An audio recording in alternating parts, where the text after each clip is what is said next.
जय श्री राम मेरे प्यारो, मैं ऋतिक बघेल एक बार फिर स्वागत करता हूं आप सबका आपके अपने यूट्यूब चैनल बघेल क्लासेस पर। और आज की वीडियो में बात करेंगे हम एमपी बोर्ड के क्लास 10 के मैथ्स के मेन बोर्ड एग्जामिनेशन के बारे में। जी हाँ मेरे प्यारो, आज की वीडियो में हम बात करेंगे मैथ्स के फुल सॉल्यूशन की। तो जो आपका पेपर हुआ है उसमें हम ओटी भी सॉल्व करेंगे और सवालों को भी सॉल्व करेंगे और पेपर को भी अच्छी तरीके से रिव्यू देंगे और क्वेश्चन बैंक के फैक्ट्स के बारे में भी हम जानेंगे। आप लोगों से एक छोटी सी रिक्वेस्ट है कि वीडियो को स्किप ना करें, वीडियो को पूरा देखें क्योंकि कुछ फैक्ट्स आपके काम भी आ सकते हैं। जी हाँ मेरे प्यारो, सबसे पहले मैं आप लोगों से माफी मांगना चाहता हूं क्योंकि पिछले काफी दिनों से मेरी वीडियो नहीं आई है। उसका कारण है मेरा हेल्थ इशू। मेरी हेल्थ पिछले काफी दिनों से अच्छी नहीं है, लेकिन आप लोगों की दुआ से, ऊपर वाले की कृपा से और मैथ्स का पेपर देख के अब मेरी हालत पहले से अच्छी हो गई है। तो बिना किसी देरी के हम वीडियो को स्टार्ट करते हैं। जी हाँ मेरे प्यारो, मेरे हाथ में आपका मैथ्स का मेन पेपर है। तो सबसे पहले हम बात करते हैं हमारे चूज द करेक्ट ऑप्शन सही विकल्प की।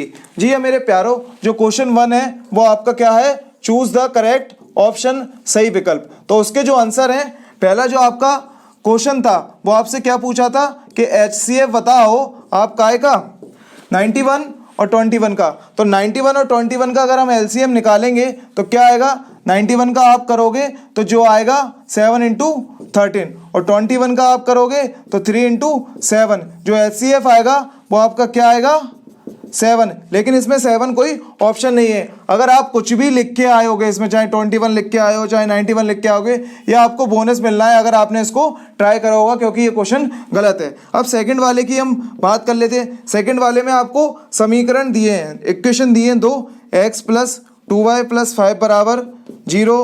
अगली दी है -3x माइनस 6y प्लस 1 बराबर 0 और इसका सॉल्यूशन पूछा है कैसा होगा।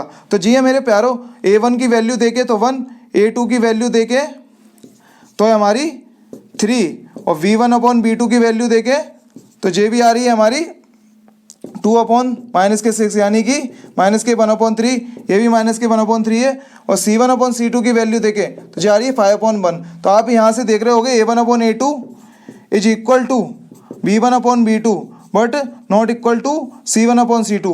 ये कंडीशन होती है हमारी नो सॉल्यूशन की, कोई हल नहीं होगा। तो इसमें जो आपका ऑप्शन है वो है आपका बी ऑप्शन। जी है मेरे प्यारो, नेक्स्ट की तरफ चलते हैं। तो नेक्स्ट है जो आपका वो क्या है, द्विघात बहुपद ax² plus bx plus c के शून्यकों का योग, sum of zeros of polynomial ax² plus bx plus c। तो ये आपने फॉर्मूला पढ़ा हुआ है, सी ऑप्शन जो दिया है वो आपका करेक्ट होगा -b अपॉन a। इसके बाद हम चलते हैं नेक्स्ट फोर्थ पे। फोर्थ है जो आपका वो क्या है कि द्विघात समीकरण x² minus 4x plus 4 is equal to 0 के विभक्तिकर यानी डिस्क्रिमिनेंट का मान होगा। तो डिस्क्रिमिनेंट हम कैसे निकालते थे, b² माइनस 4ac। तो b की वैल्यू जहाँ क्या है -4 का स्क्वायर, a की वैल्यू क्या है हमारी 1 और ये है हमारा 4। तो 4 का -4 है प्लस 4 सबके स्क्वायर 16, 4 4 जा 16, 16 में 16 गए 0। तो इसका जो करेक्ट ऑप्शन है वो है हमारा सी वाला 0। अब चलते हैं हम नेक्स्ट फिफ्थ वाले की ओर, जो कि आपका वृत्त के किसी केंद्र पर खींची गई स्पर्श रेखाओं की संख्या। तो जो टेंजेंट्स है, एक सर्कल के पॉइंट से जो tangent number of tangents drawn होते हैं एक पॉइंट से केवल 1 होता है। तो इसका जो आंसर है वो 1 है, जो कि हमारा ए ऑप्शन है। अब हम बात करते हैं सिक्स्थ वाले की कि बिंदु 0, 5 एवं -5 0 के बीच की दूरी। आप डिस्टेंस फार्मूला लगाओगे तो जो आपका डिस्टेंस फार्मूला लगेगा वो क्या लगेगा, -5 माइनस 0 का स्क्वायर प्लस 0 माइनस 5 का स्क्वायर। तो -5 का स्क्वायर और -5 का स्क्वायर, -5 का स्क्वायर 25, इसका ही 25 √50 यानी कि 5√2। तो जो इसका करेक्ट ऑप्शन है वो बी वाला है 5√2। जी हाँ मेरे प्यारो, ये था आपका चूज द करेक्ट ऑप्शन के आंसर। अब हम बात करेंगे क्वेश्चन नंबर 2 की, जो कि हमारा फिल इन द ब्लैंक्स। तो जो पहला आपका फिल इन द ब्लैंक्स दिया है वो क्या दिया है, HCF a, b into LCM a, b equal to कितना होगा, जो पहला होगा वो आपका होगा a क्रॉस b, क्योंकि यहाँ नंबर दिए हैं प्रोडक्ट ऑफ 2 नंबर्स होता है। HCF into LCM equal to product of 2 numbers, और 2 नंबर्स कैसे दिया a, b।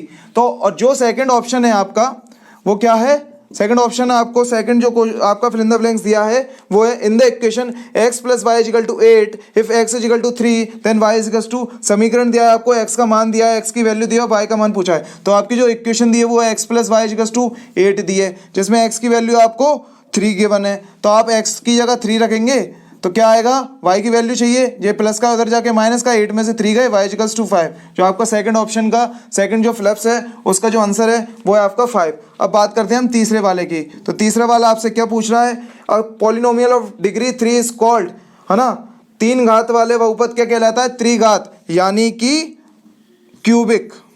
अगर इसको इंग्लिश में बोले तो क्यूबिक और हिंदी में बोले तो त्रिघात। फोर्थ ऑप्शन आपका, यदि प्रथम पद ए, फर्स्ट टर्म ए है एवं सार्वंतर डी, अगर कॉमन डिफरेंस डी हो तब एनवा पद, एन टर्म क्या होगा, a n equals to a plus n minus 1 d, ये फॉर्मूला था, दिया हुआ था आपका 5वें चैप्टर में। अब आते हैं अगले ऑप्शन पे। अगला क्या बोलता है, प्रत्येक वर्ग डैश होते हैं, all each square are dash similar होते हैं। जी हाँ मेरे प्यारो, उसकी साइड चेंज हो जाती हैं तो समरूप होते हैं, सिमिलर होते हैं। अगला अगर आया जाए तो अगला क्या कह रहा है, एक रेखा जो वृत्त को 2 बिंदुओं पर प्रतिच्छेद करती है वह डैश कहलाती है। A line intersecting a circle in 2 points, 2 point पर लाने वाली हमारी सेकेंड 10 चैप्टर में हम पढ़ चुके थे। प्रतिच्छेदी रेखा जो एक करती है वो टेंजेंट, 2 पे करने वाली सेकेंड। जी हाँ मेरे प्यारो, 7th पे आते हैं अब हम। 7th वाला बोला है त्रिज्या आर वाले वृत्त का क्षेत्रफल का सूत्र, formula of area of circle of radius. ये तो हम छोटी क्लासेस से बहुत सिंपल होता है, पाई आर स्क्वायर। तो जी हाँ मेरे प्यारो, ये था आपका क्वेश्चन नंबर 2 फ्लप्स के आंसर की। अब हम बात करते हैं हमारी सही जोड़ियों पर। तो सही जोड़ियों पर आते हैं अब हम। क्वेश्चन नंबर 3 है हमारा, मैच द फॉलोइंग, उसके आंसरों पर आते हैं। पहला वाला, तो पहला वाला है आपका सेक 90 माइनस थीटा। तो सेक 90 माइनस थीटा का फॉर्मूला होता है कोसेक थीटा। जी हाँ मेरे प्यारो, दूसरा है आपका कॉस थीटा। कॉस थीटा का फॉर्मूला हमने पढ़ा है 1 सेक थीटा। तीसरा आपको दिया हुआ है साइन 0 डिग्री, और साइन 0 डिग्री की वैल्यू हमने 0 पढ़ रखी है। चौथा आपको दिया है कॉस 0 डिग्री, इसकी वैल्यू हमने 1 पढ़ रखी है। पांचवा आपको दिया है 1 plus ten square theta under root में। तो जी हाँ मेरे प्यारो, 1 प्लस टेन स्क्वायर थीटा का फॉर्मूला होता है सेक स्क्वायर थीटा। अगर अंडर रूट में है तो स्क्वायर से रूट कैंसिल हो जाएगा तो सेक थीटा बचेगा। अब आता है 6th हमारा, under root 1 minus cos square theta. इसका हमने फॉर्मूला पढ़ रखा है सिंपल में, 1 minus cos square theta is equal to sine square theta, लेकिन अंडर रूट में स्क्वायर से अंडर रूट कैंसिल तो साइन थीटा। तो जी हाँ मेरे प्यारो, जो आपका मैचिंग है वो इस ऑर्डर में, अगर नंबर से बताना चाहूँ तो 4 3 2 1 6 5। अब हम चलते हैं नेक्स्ट क्वेश्चन की ओर, जो कि है हमारा 1 वर्ड। क्वेश्चन नंबर 4 है, वो है आपका क्या, 1 वर्ड। तो उसको मैं यहीं बता देता हूँ। तो पहला आपको बोला है यदि ए इजिकल टू बी क्यू हो तो ए एवं बी में क्या संबंध होगा, रिलेशन बताना है ए और बी में जब ए इजिकल टू बी क्यू दिया हो। तो इसमें जो आंसर था वो क्या था, v is the factor of a, क्योंकि वो डिवाइजर है, वो डिवाइडेंड के फैक्टर होते हैं, ऐसा हमने पढ़ रखा है पहले चैप्टर में। बी ए का एक गुणनखंड है, ये हम पढ़ चुके हैं पहले चैप्टर में। जी हाँ मेरे प्यारो, अब चलते हैं सेकंड की ओर। तो सेकंड वाला कह रहा है यदि ए बी और सी वास्तविक संख्याएं और ए नॉट इक्वल टू 0 है तब द्विघात समीकरण किस रूप का होगा। फॉर्म बतानी है हमारे द्विघात समीकरण यानी क्वाड्रेटिक पॉलिनोमियल की। जी हाँ मेरे प्यारो, तो वो क्या होगा, a x square plus b x plus c, ये हमने पढ़ रखा है इसका स्टैंडर्ड फॉर्म, जनरल फॉर्म। समकोण त्रिभुज प्रमेय का नाम लिखो। जी हाँ मेरे प्यारो, right the name of right angled triangle theorem. ये किसने दी है, पाइथागोरस थ्योरम ने, है ना। जो नाम है पाइथागोरस जी ने दी है, तो इसको जो थ्योरम को कहेंगे पाइथागोरस थ्योरम कहेंगे, क्योंकि इसको पाइथागोरस ने दी है ना। ये तो हम पहले से ही जानते, जब पढ़ते जब हमको पहले से ही छोटी क्लासेस में बता दिया था कि right angle theorem Pythagoras theorem होती है। फोर्थ जो ऑप्शन है आपका, फोर्थ जो पूछा है आपसे 1 वर्ड, मूल बिंदु से बिंदु एक्स वाई की दूरी लिखो। तो ये आपके चैप्टर्स में ही दी होती, इसको डायरेक्ट आपको याद कर लेना होता था, x square plus y square, क्योंकि 0.00 माइनस करोगे तो कोई फर्क नहीं पड़ेगा, डिस्टेंस फॉर्मूला से निकाल के देखोगे तो। फिफ्थ पूछा है सर्वाधिक बारंबारता वाला वर्ग क्या कहलाता है, what is the class of maximum frequency. ये मॉड में निकालते हैं तो मॉडल क्लास बोला जाता है, इसको मॉडल क्लास बोला जाता है, हिंदी में इसको बहुलक वर्ग बोला जाता है। तो मैं क्या बोल रहा हूँ, जब आप पढ़ा करो चैप्टर को तो पूरा पढ़ लिया करो, क्योंकि ये चीज़ें ऑब्जेक्टिव चैप्टर में से ही बनती हैं, कहीं से बाहर से नहीं आती, बुक से ही जो हमारी छोटी छोटी चीज़ें होती हैं उन्हीं से पूछ लिया जाता है। अब पूछा है नेक्स्ट, एक असंभव घटना की प्रायिकता क्या होगी, what is the probability of an impossible event. जो पॉसिबल नहीं हो सकता तो उसकी 0 ही होगी, वो कुछ नहीं यानी कि 0। 7th वाले पे आते हैं और पूछ रहा है कि पी प्लस पी बार का मान क्या होगा, 1 होता है भैया वैल्यू, हमने ये भी पढ़ रखी है हमारे 15 चैप्टर में। तो ये था हमारा क्वेश्चन नंबर 4। अब चलते हैं हम क्वेश्चन नंबर 5 की ओर, जो कि है हमारा ट्रू और फॉल्स। पहला आपको दिया हुआ है the value of x in x, x minus 1 is equals to 0 or 0 and 1। 0 और 0 ही 1 आएंगी क्योंकि x और x minus 1 is equals to 0 दिया है, तो x is equals to 0, x minus 1 is equals to 0, तो x इज इक्वल टू 1। एक 1 आई एक 0 आई, तो पहला जो आंसर है ट्रू फॉल्स का वो ट्रू है, यानी कि सत्य है। दूसरे वाले पे आए तो दूसरा वाला 10th term of the AP 10 7 14 is minus 17, ये भी ट्रू है। आप अगर फॉर्मूले में लगा के देखेंगे तो माइनस का 17वां ही आएगा आपका 10वां पद, तो ये भी हमारा सत्य है। तीसरा मैं शॉर्ट फॉर्म में लिख देता हूँ अगर वीडियो क्योंकि काफ़ी लंबी हो जाएगी। Area of similar triangles are always equal, false, असत्य है जे। नेक्स्ट हमारा चलते हैं, पूछ रहा है कि शंकु का आयतन पाई आर स्क्वायर एच है, the volume of cone is pi r square h, नहीं 1/3 पाई आर स्क्वायर एच होता है, गलत दिया है अगर आपको याद हो तो। फिफ्थ वाला पूछा the volume of hemisphere is 4/3 pi r cube, नहीं जी ये स्फीयर का होता है ना कि हेमिस्फीयर का होता है। अब चलते हैं हम अपने छठवें की ओर, जो कि है 3 median equal to mode plus 2 mean, 3 माध्यिका इक्वल बहुलक प्लस 2 माध्य। सही फॉर्मूला, यही रिलेशन होता है जी हाँ मेरे प्यारो। ये थे आपके ऑब्जेक्टिव के सॉल्यूशन। ये तो आपको बहुत से यूट्यूबरों ने बता दिए होंगे, मैंने आपको डिटेल में सॉल्यूशन के साथ बता दिया। हम चलते हैं अपने मेन क्वेश्चनों की ओर। तो जो हमारे मेन क्वेश्चन है वो क्वेश्चन नंबर 6 से चालू होते हैं, जो कि 2 नंबर का है और ये पहले चैप्टर से आया है। और पहले चैप्टर में कौन सा दिया है, ऊपर वाला जो क्वेश्चन 6 है, ऊपर वाला दिया है हमारा एग्जाम्पल नंबर 2 से। जी हाँ मेरे प्यारो, उदाहरण 2 दिया है, और जो अथवा में और में क्वेश्चन दिया हुआ है वो दिया है हमारा चैप्टर नंबर 1 के एग्जाम्पल नंबर 8 से। तो दोनों एग्जाम्पल इसमें आ रखे थे और आप लोगों को पता है कि एमपी बोर्ड में एग्जाम्पल से बहुत बनता है। तो ऊपर वाला आप एग्जाम्पल 2 से इसकी लैंग्वेज देख सकते हैं। नीचे वाले में आपको एलसीएम निकालना था 6, 72 और 120 का, जो कि इसका एलसीएम आता है 360। जी हाँ मेरे प्यारो, मोस्टली लोगों ने एग्जाम्पल 8 वाला ही क्वेश्चन किया होगा, यानी क्वेश्चन 6 का और किया होगा। अगर आपने क्वेश्चन 6 का और किया है तो आप मुझे कमेंट बॉक्स में बता सकते हैं। आगे चलते हैं, मैं आपको बता सकता हूँ आपने कौन कौन से क्वेश्चन ट्राई किए हैं। जनरली नहीं बता पाऊँ तो कोई बात नहीं, आप खुद मुझे कमेंट बॉक्स में बता देना। तो और वीडियो आपको पसंद आई है तो वीडियो को लाइक करें और ज़्यादा से ज़्यादा लोगों में शेयर करें। अब चलते हैं क्वेश्चन नंबर 7 की ओर, जो कि आपसे पूछ रहा है find the zeros of the quadratic polynomial, शून्य ज्ञात कीजिए। जी हाँ मेरे प्यारे, पॉलिनोमियल यानी कि दूसरे चैप्टर में से आया है, बहुपद में से। और जो ऊपर वाला क्वेश्चन है वो एक्सरसाइज हमारी 2.2 के क्वेश्चन नंबर 1 का 3rd है, जिसका आंसर है माइनस का 1/3 और 3/2। और अगर हम और वाले क्वेश्चन अथवा वाले क्वेश्चन की बात करें तो वो हमारा क्वेश्चन नंबर 2 के 4th क्वेश्चन से आया है, जिसका answer x² minus x plus 1 है। क्योंकि इसमें जो सम ऑफ जीरोस दिया है वो 1 दिया है, और जो प्रोडक्ट ऑफ जीरोस दिया है वो भी हमारा 1 दिया है। आप फॉर्मूला लगाओगे माइनस b/a से तो 1/1 आएगा, और आप c/a लगाओगे वो भी 1/1 आएगा। तो वहाँ से a की वैल्यू 1 आएगी, v की वैल्यू -1 आएगी और c की वैल्यू 1 आएगी। पुट करोगे तो यही आपको x² माइनस x प्लस 1 मिलेगी। अब चलते हैं हम हमारे क्वेश्चन नंबर 8 की ओर, जो कि हमारा आया हुआ है चैप्टर नंबर 5 अर्थमेटिक प्रोग्रेशन यानी सामांतर श्रेणी में से। इसमें जो ऊपर वाला सवाल आया है वो हमारा 5.1 एक्सरसाइज 5.1 के क्वेश्चन नंबर 3rd के 2nd से आया हुआ है, जिसमें आपका फर्स्ट टर्म यानी प्रथम पद और कॉमन डिफरेंस डी पूछा है। तो जो सीरीज दी है उसमें प्रथम पद यानी पहला होता है a = -5, और जो डी होता है वो पीछे वाले में से, मतलब दूसरे वाले में से आगे वाले को माइनस करते हैं।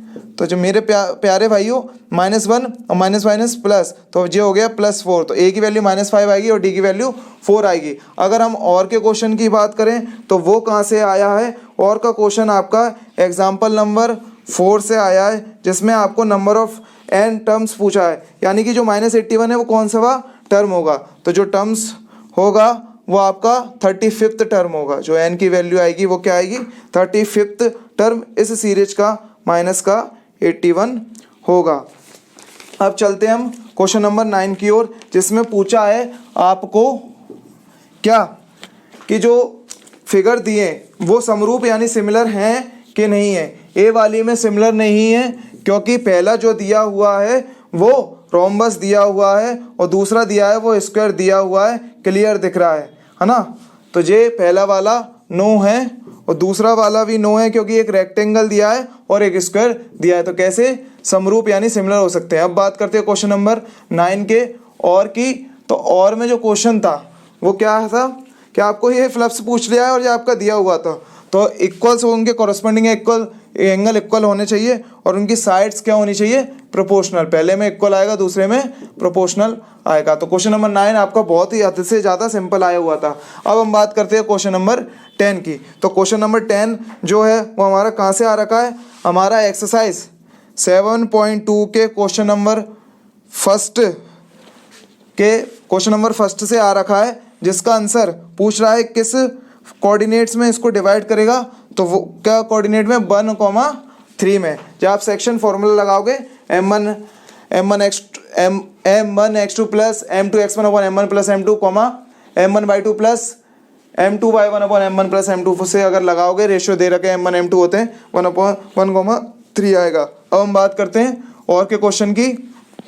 तो वो आपका कहाँ से आ रखा है, वो आपका एग्जाम्पल 10 आ रखा है, जिसमें आपको p की वैल्यू पूछी थी जो कि 7 आ रखी थी। डायगोनल्स को आप इक्वल बता के इसको निकालोगे, क्योंकि पैरेललोग्राम के डायगोनल्स इक्वल होते हैं, तो वहाँ से आप इसको निकाल लोगे। अब हम चलते हैं क्वेश्चन नंबर 11 की ओर, जो कि हमारा आ रखा है इसी चैप्टर से, क्योंकि इसी चैप्टर से कोऑर्डिनेट ज्योमेट्री से 7 से हमारे 2 क्वेश्चन आ रखे थे। तो क्वेश्चन नंबर 11 में पहले में एरिया ऑफ ट्राइंगल ABC पूछ रखा है, और ये जो क्वेश्चन था वो हमारे एग्जाम्पल नंबर 12 उदाहरण 12 से आ रखा है, और इसका जो आंसर आ रखा है वो 2 स्क्वायर यूनिट आएगा। आंसर जो आपका आएगा फॉर्मूला लगा के वो निगेटिव आएगा, लेकिन एरिया कभी निगेटिव नहीं होता है, तो उसको माइनस को हम हटा देंगे, इसलिए प्लस का 2 स्क्वायर यूनिट आंसर आ जाएगा। और के क्वेश्चन की बात करें तो वह एग्जाम्पल नंबर 14 से आ रखा है, और इसमें k की वैल्यू 0 आएगी, और इसमें आप जो यूज़ करोगे वो एरिया ऑफ ट्राइंगल यूज़ करोगे। लेकिन जब कोलिनियर होते हैं, कोलिनियर वर्ड का मतलब होता है एक ही लाइन पर तीनों पॉइंट है, तो एरिया ऑफ ट्राइंगल 0 होगा, वहाँ से आप रख के देखोगे तो जो k की वैल्यू आएगी वो 0 आएगी। ये था हमारा क्वेश्चन नंबर 11। अब हम चलते हैं हमारे नेक्स्ट क्वेश्चन की ओर, क्वेश्चन नंबर 12 की ओर। और जो क्वेश्चन नंबर 12 है ये हमारे चैप्टर 8 से आया है, हमारे ट्रिग्नोमेट्री से। इसमें से 6 तो मैचिंग आती है जो कि फॉर्मूले से आती है, और आपको जो सवाल आना होता है वो PVP/HHP से आता है। और ये ऊपर वाला क्वेश्चन वहीं से आया हुआ है। चैप्टर बहुत इजी कर दिया, क्योंकि बड़े वाले सवाल इसके हट चुके हैं, क्योंकि अब ये 2 नंबर में आना है। तो ऊपर वाला जो क्वेश्चन है वो हमारा एक्सरसाइज 8.1 के क्वेश्चन नंबर 3 से आया हुआ है, जहाँ आपसे साइन ए की वैल्यू दी है और कॉस ए और टेन ए की वैल्यू आपसे पूछ रखी है। तो जो कॉस ए की वैल्यू आएगी वो आएगी √7/4, और जो हमारी टेन ए की वैल्यू आएगी वो आएगी 3/√7। हमारा जो वैल्यू थर्ड साइड निकालेंगे वो PVP1 अब हम निकालेंगे PVP1/HHP से। आपके जो कॉस टेन वगैरह आते हैं, पाइथागोरस थ्योरम लगती है तो थर्ड साइड आती है। जी हाँ मेरे प्यारो, अब हम चलते हैं और वाले क्वेश्चन की ओर। तो और वाला जो क्वेश्चन है वो हमारा आया हुआ है, हमारा कहाँ से, 2 sin A cos A, जो एग्जाम्पल 4 था आपका, इसी एक्सरसाइज का एग्जाम्पल नंबर 4 था। ये भी आपको सिंपल पूछा हुआ था। अब चलते हैं हम क्वेश्चन नंबर 13 की ओर, जो कह रहा है कि अ cord of a circle of a radius 10 centimetre, जो चैप्टर नंबर 12 से आया हुआ है। अब चैप्टर नंबर 12 में किससे आया हुआ है उसको देखते हैं। तो ऊपर वाला सवाल है वो आपका एक्सरसाइज 12.2 के क्वेश्चन 4 का फर्स्ट पूछा था, जिसका आंसर 28.5 सेंटीमीटर स्क्वायर आना है। और जो और वाला सवाल है वो कहाँ से पूछा है, हमारा क्वेश्चन नंबर 5 इसी एक्सरसाइज का फिफ्थ का पहला, और जिसका आंसर आना है हमारा 22 सेंटीमीटर। अब चलते हैं हम नेक्स्ट क्वेश्चन की ओर, जिसमें आपसे क्या पूछ रखा है, डिफाइन इम्पॉसिबल इवेंट। तो इम्पॉसिबल इवेंट वो होते हैं जिनकी प्रोबेबिलिटी 0 होती है। चैप्टर 15 में मैं बता चुका था कहाँ से आना है। अगर आपने नहीं देखा हो तो मैंने अपने स्टूडेंट को बता दिया था कि कहाँ से वो डेफिनेशंस आ सकती हैं, जो कि इंपॉर्टेंट है। 2 नंबर में छोटी छोटी चीज़ें आपसे पूछ ली जाती है। तो इम्पॉसिबल इवेंट जो होता है जिसकी प्रोबेबिलिटी 0 होती है। और का देखा जाए तो एलिमेंट्री इवेंट वो इवेंट होते हैं जिनका इवेंट केवल एक आउटकम हो। इसका एग्जाम्पल अगर हम देखा जाए तो एलिमेंट्री इवेंट का सिक्का उछाला, हेड आने की प्रोबेबिलिटी। एक ही केस बनेगा, हेड आएगा या टेल आएगा। और इम्पॉसिबल इवेंट का पूछे कि डाइस को टॉस कर रहे हो 7 आने की प्रोबेबिलिटी, क्योंकि डाइस 6 तक होता है 7। इस तरीके से आप इसको डिफाइन करके आ सकते थे, परिभाषित करके आ सकते थे। अब चलते हैं हम क्वेश्चन नंबर 15 की ओर, जो कि है हमारा प्रोबेबिलिटी पे डिपेंड, जो कि छोटे से सिंपल से क्वेश्चन आते हैं। बोला है कि 52 कार्ड्स की एक गड्डी होती है, तो टोटल नंबर ऑफ आउटकम्स हमारे क्या होंगे। ये तो कहीं से भी पूछ सकते हैं, छोटे छोटे से कॉन्सेप्ट है 52। अब बोला है कि प्रायिकता परीक्षण के इक्का नहीं होगा, नॉट वी एन एस। एक गड्डी में 4 इक्के होते हैं और जो बोला है कि नहीं होंगे। 52 में से 4 हटा दिए तो कितने बचे 48। काटा पीटी करोगे तो 12/13 आंसर आएगा। और वाले की बात करें तो P is equal to 0.06। What is the probability of not E, यानी कि P बार पूछा है। इसका फॉर्मूला हमने पढ़ा है 1 माइनस PE। 1 में से 0.06 को माइनस करेंगे तो 0.94 आंसर आएगा। प्रोबेबिलिटी बहुत आपकी सिंपल आती है, आपसे कैसे भी पूछ सकता है, बुक की जरूरत नहीं है, कहीं से भी पूछ सकता है, बहुत इजी कॉन्सेप्ट होता है।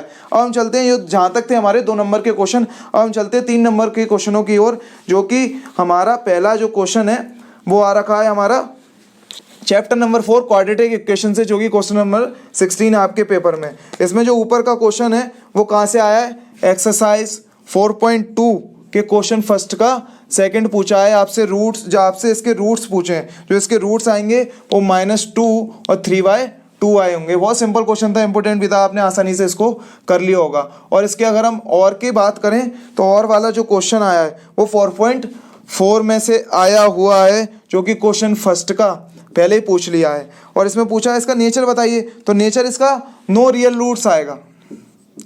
क्यों आएगा, क्योंकि आपने b² - 46 से एक कंडीशन देखिए, वहाँ से अगर आप इसको निकालोगे तो क्या आएगा आपका, देखो लगाते हैं हम b² - 4 AC, ठीक है। b है हमारा -3, 4 ऐसा का ऐसा, ये हमारा 2 और ये हमारा 5, -3 का स्क्वायर 9, 4 2 8, 8 5 40, तो माइनस का 31 आ रहा है। अगर निगेटिव में आंसर आता है तो उसके नो रियल रूट्स निकलते हैं, जो इसका नेचर है। अब चलते हैं हम क्वेश्चन नंबर 17 की ओर, जो कि हमारा किस चैप्टर से आ रखा है, AP सीरीज से आ रखा है। अब इसमें एक AP सीरीज देखिए, 3 8 13 18 का कौन सा पद 78 होगा। तो ये आपका जो क्वेश्चन पूछा है वो एक्सरसाइज 5.2 से पूछा है, क्वेश्चन नंबर 4। जी हाँ मेरे प्यारो, तो जो इसमें 78 आएगा वो 16th टर्म आएगा। कौन सा आएगा, 16th टर्म, 16वां पद आएगा। और अगर और के क्वेश्चन की, अथवा के क्वेश्चन की बात करूं तो इसमें दे रखा है, if the 3rd and 9th term of an AP are 4 and 8 respectively which term of this AP is 0। तो 0 कौन सा पद होगा इसका, तो चलते हैं 0 कौन सा होगा। तो क्वेश्चन नंबर 9 है जी हमारा 5.2 का, और इसमें जो टर्म होगा वो 5th टर्म होगा हमारा 0। अब चलते हैं हम क्वेश्चन नंबर 18 की ओर, जो कह रहा है कि if a line intersect sides AV and AC of triangle ABC at D and E respectively and is parallel to BC, then prove that AD upon AV is equal to AE upon EC। जो most important question था आपका, pre board में भी आ चुका था, आपका sample में भी आ चुका है, आपका क्वेश्चन बैंक में भी दिया है और इंपॉर्टेंट क्वेश्चन में भी दे रखा है। तो ये आपका एग्जाम्पल नंबर 1 है हमारे 6 चैप्टर का, वहाँ से आप इसको देख सकते हैं। और के क्वेश्चन की बात करूं मैं तो और का क्वेश्चन है वो आपकी थेल्स थ्योरम का प्रूफ है। जी हाँ मेरे प्यारो, थेल्स थ्योरम का स्टेटमेंट और प्रूफ, और ऐसा ही हमारा जो हमारी पाइथागोरस थ्योरम है उसका स्टेटमेंट प्रूफ पूछ लिया जाता है। ये इंपॉर्टेंट है आपका कोई से भी बोर्ड का एग्जाम हो, सभी में हमारा ये इंपॉर्टेंट होता है। अब क्वेश्चन नंबर 19 की बात करें, proof that if 2 concentric circles the chord of the larger, जो आपका एग्जाम्पल नंबर 1 था, है ना। 10 चैप्टर की अगर बात करें तो एग्जाम्पल नंबर, उदाहरण नंबर 1 था, वहाँ जाकर आप इसको चेक कर सकते हैं। और में आपकी जो थ्योरम फिर में 10.1 दे रखी है, 10.2 काफ़ी साल से आ रही, तो इसलिए 10.1 इस साल के लिए इंपॉर्टेंट हो चुकी थी। जिन बच्चों को मैंने ऑफलाइन पढ़ाया उनको तो पता था कि दोनों थ्योरम में से एक थ्योरम आती है, और जो कहीं ना कहीं पढ़ रहे होंगे या ऑनलाइन मेरे को देख रहे होंगे उनको भी पता है कि थ्योरम इंपॉर्टेंट है। तो इस तरीके से आपके क्वेश्चन नंबर 19 तक हो चुके हैं।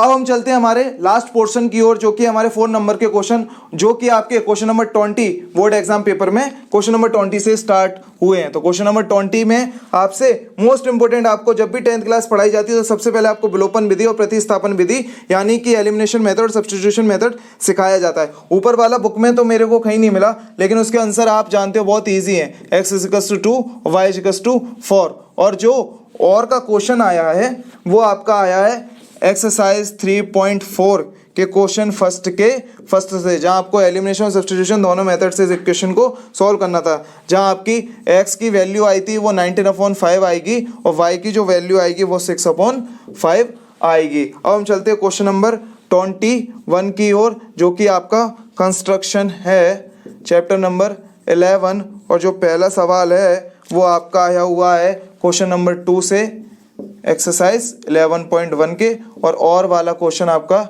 एग्जाम्पल का फर्स्ट था। जी हाँ मेरे प्यारो, अब चलते हैं हम क्वेश्चन नंबर 22 की ओर, जो कि है हमारा सरफेस एरिया एंड वॉल्यूम से। जो ऊपर वाला क्वेश्चन है वो आपका एग्जाम्पल नंबर 6 है, जिसमें आपको फिगर दिख रहा होगा। आप अपने एग्जाम पेपर में अच्छे तरीके से देख सकते हैं। उसमें एक सिलेंडर यूज़ हो रहा है और सिलेंडर के अंदर आपका हेमिस्फीयर यूज़ हो रहा है। तो क्लियर दिख रहा है वॉल्यूम ऑफ सिलेंडर में से वॉल्यूम ऑफ हेमिस्फीयर को आप रिडक्शन करेंगे तो उस तरीके से जो आपका आंसर आएगा वो क्या आएगा, इसका 163.54 सेंटीमीटर क्यूब। और वाला जो क्वेश्चन है वो आपका आया हुआ है एग्जाम्पल में से, एग्जाम्पल मेरे को अच्छे से याद नहीं है, लेकिन इसका r=6 सेंटीमीटर था एग्जाम्पल का। शायद ये कन्वर्जन वाले में से था, जो कन्वर्जन करते हैं वॉल्यूम इक्वल होते हैं 13.3 से ही था ये सवाल। तो वहाँ जाके देख सकते हैं इसका आंसर आप r=6 सेंटीमीटर लगा सकते हैं, क्योंकि ये भी बहुत इंपॉर्टेंट था। अब चलते हैं हम क्वेश्चन नंबर 23, जो कि आपका लास्ट था, जिसमें आपको 14 चैप्टर में से आना था। मीन मॉड मीडियन 3 मेथड आपके इंपॉर्टेंट थे, लेकिन सबसे ज़्यादा मैंने अपने स्टूडेंट को बोल रखा तो आप दो अच्छे से कर लीजिए, मीन अच्छे से कर लिए और मॉड अच्छे से कर लीजिए, क्योंकि इनसे ही ज़्यादातर मोस्टली 99% तक यहीं से सवाल आते हैं। तो इस बार आपसे दोनों जो पूछ लिए गए हैं वो मीन से पूछ लिए। तो ऊपर वाला जिसने किया है वो मोस्ट इंपॉर्टेंट सवाल था, और जो उसका आंसर है वो है ₹545.20, और जो और वाला है उसका आंसर है आपका 152.89। अगर देखा जाए तो नीचे वाला जो और वाला क्वेश्चन है वो एग्जाम्पल 3 है, और ऊपर वाला क्वेश्चन आपका एक्सरसाइज 14.1 का क्वेश्चन नंबर 2 है। जी हाँ मेरे प्यारो, ये थे सबके आपके आंसर की, और आप लोगों को वीडियो पसंद आई होगी। और मैंने पेपर को बहुत अच्छी तरीके से देखा है। पेपर आपका इस साल बहुत ज़्यादा इजी बना है। ओटियाँ भी आपकी बहुत ज़्यादा इजी थी। अगर आपने थोड़ा सा भी बेसिक पढ़ा होगा तो आप पूरा का पूरा पेपर करके आए होगे। और रही बात क्वेश्चन बैंक की, जो आप मेरे को बहुत क्वेश्चन पूछते हैं कि सर क्वेश्चन बैंक में से कितना आता है, और पिछले काफ़ी समय से वीडियोस पे कमेंट आ रहे हैं कि सर क्वेश्चन बैंक्स में से कुछ नहीं आ रहा है, और दूसरे सब्जेक्ट्स के और भी बच्चे बोल रहे हैं। लेकिन मैं अगर मैथ्स का पेपर देखूं तो पूरे के पूरे क्वेश्चन जो हैं वो आपके क्वेश्चन बैंक में से आए हैं। 1-2 क्वेश्चन हुए हैं, वो भी बेसिक ए और डी वाला, ये नहीं था, लेकिन ये बेसिक है। आपको अगर चैप्टर सीखोगे ये सब तो आप सीख जाते हो। तो क्वेश्चन बैंक में से पूरा का पूरा पूरे के पूरे सवाल इस मैथ्स के पेपर में आ रखे हैं। तो क्वेश्चन बैंक भी लगाना आपके लिए इंपॉर्टेंट है। तो क्वेश्चन बैंक से रिलेटेड जितने भी सवाल आप पूछते हो तो जी हाँ मेरे प्यारो, क्वेश्चन बैंक आप अच्छे से पढ़िए, क्योंकि आपके जो सवाल है और क्वेश्चन है वो आपसे से आते हो। ओटीओ के लिए आपको चैप्टर का बेसिक या समरी अच्छे से पढ़नी होगी, इसलिए आप ओटी सॉल्व करवाओ। लेकिन सवालों के लिए, क्वेश्चनों के लिए आप क्वेश्चन बैंक अच्छे से पढ़ सकते हैं, क्योंकि ये सभी बच्चों के लिए प्रोवाइड एमपी बोर्ड द्वारा कराई गई है। आई होप आपको वीडियो पसंद आई होगी। अगर आपको वीडियो पसंद आई है तो आप इस वीडियो को ज़्यादा से ज़्यादा लोगों में शेयर करेंगे, और मैं भगवान से यही आशा करता हूं कि आप सभी लोगों के मार्क्स 90+ आए और मोस्टली बच्चों के 100+ आते जाएं। तो आज की वीडियो में इतना ही, मिलते हैं अगली वीडियो में। तब तक के लिए wish you all the very best, have a great day. जय हिंद,